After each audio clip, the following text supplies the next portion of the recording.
All right, if you're trying to get your head around something as huge as international trade law, you've got to go back to the very beginning. And for our purposes, the beginning is Adam Smith's The Wealth of Nations. Today, we're going to unpack his core argument to find the real, fundamental human reason we trade in the first place. This is the very foundation our entire global economy and all its laws are built on. So let's dive right in. So Adam Smith kicks things off with a massive question.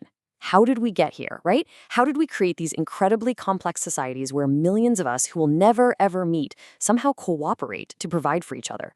Was this all part of some brilliant master plan, some act of human wisdom that saw all the benefits coming? Well, Smith's answer is a big, resounding no. He argues it's the result of something much more basic, something slow and something gradual. And this fundamental something, well, you're not going to find it in a government blueprint or a business school textbook. According to Smith, it all starts with this peculiar, really powerful instinct that is totally unique to us as human beings. He has this great phrase for it, the propensity to truck, barter, and exchange one thing for another. Now that word propensity is everything here. Smith isn't saying we invented trade because we sat down and logically figured out how great it would be one day.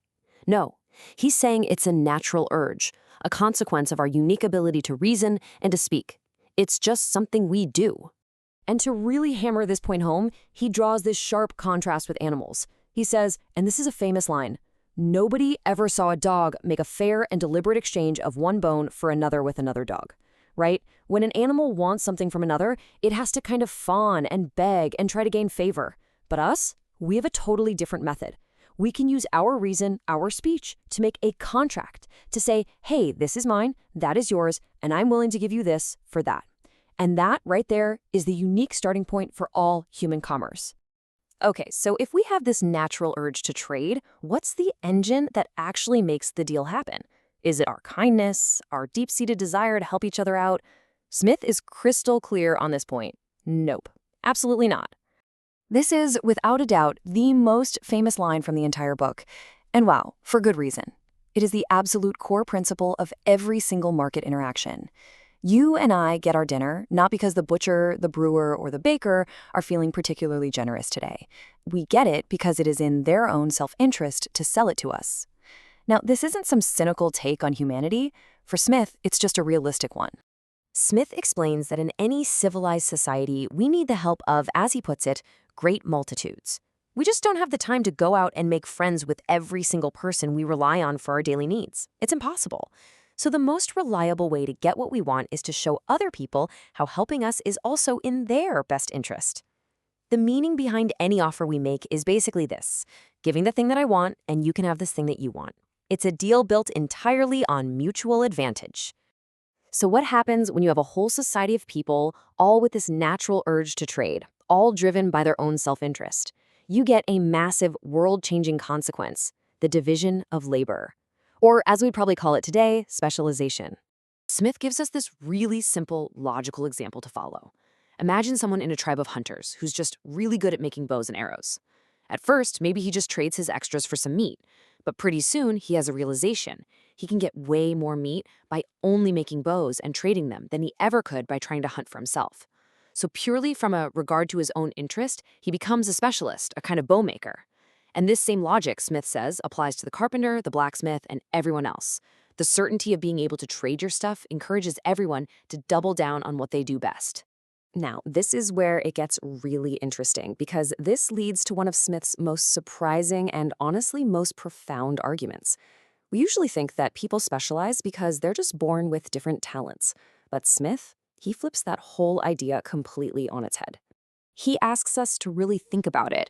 Is the division of labor the cause of our different talents, or is it just the effect? His answer is a total game changer. Smith argues that the huge difference in ability between, say, a philosopher and a common street porter, it doesn't really come from nature. In fact, he suggests that for the first 6 or 8 years of their existence, they were perhaps very much alike.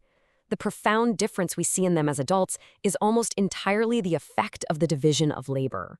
It was their different jobs, their different habits, customs, and education that created that huge gap in their talents. So here's the crucial point, the big takeaway. Without this system of exchange, we'd all have to be generalists. We'd all have to find our own food, build our own shelter, do everything for ourselves. There wouldn't be different jobs, and because of that, no great difference of talents could ever really develop. It is the market itself that gives our specialized skills the space to grow and blossom. And this brings us to the grand finale of Smith's argument. He's shown us how our instinct to trade, driven by self-interest, creates specialization, which in turn fosters all our unique talents. So, what is the ultimate benefit of all this for society as a whole? Smith brings us back to his animal analogies one last time. He points out that different breeds of dogs have wildly different natural talents, right? You've got the strength of a mastiff, the incredible speed of a greyhound. These differences are probably way greater than any natural differences between humans, and yet, he says, these talents are of scarce any use to one another. So why are their amazing skills basically useless to each other? Because dogs can't trade. The mastiff can't exchange some of its strength for the greyhound's speed. Their various talents can't be pooled together for the good of the whole species. Each animal is on its own. It has to support and defend itself independently. And this is where we are profoundly different. Our most dissimilar talents, the philosopher and the porter, the baker and the software engineer, are incredibly useful to one another. And why? Because we have that unique propensity to truck, barter, and exchange. And here it is, the beautiful conclusion. Our ability to trade lets us bring the products of all our varied skills and talents into what he calls a common stock. This collective pool of goods, services, and skills is what we call the market. And it allows every single person to buy whatever part of another person's talent they happen to need. This is the engine of prosperity. It's the deep philosophical justification for free and open trade. So as you're hitting the books for your international trade law exam, keep this core idea right at the front of your mind. If Adam Smith is right, if the act of exchange is the very thing that makes our diverse talents valuable to one another, then what's the true purpose of an open market? See, it's not just about economic efficiency or cheaper goods. It's about enabling human flourishing. And the flip side of that is, what are the real implications of restricting that common stock with things like tariffs and trade barriers? That question, that's at the very heart of everything you're studying.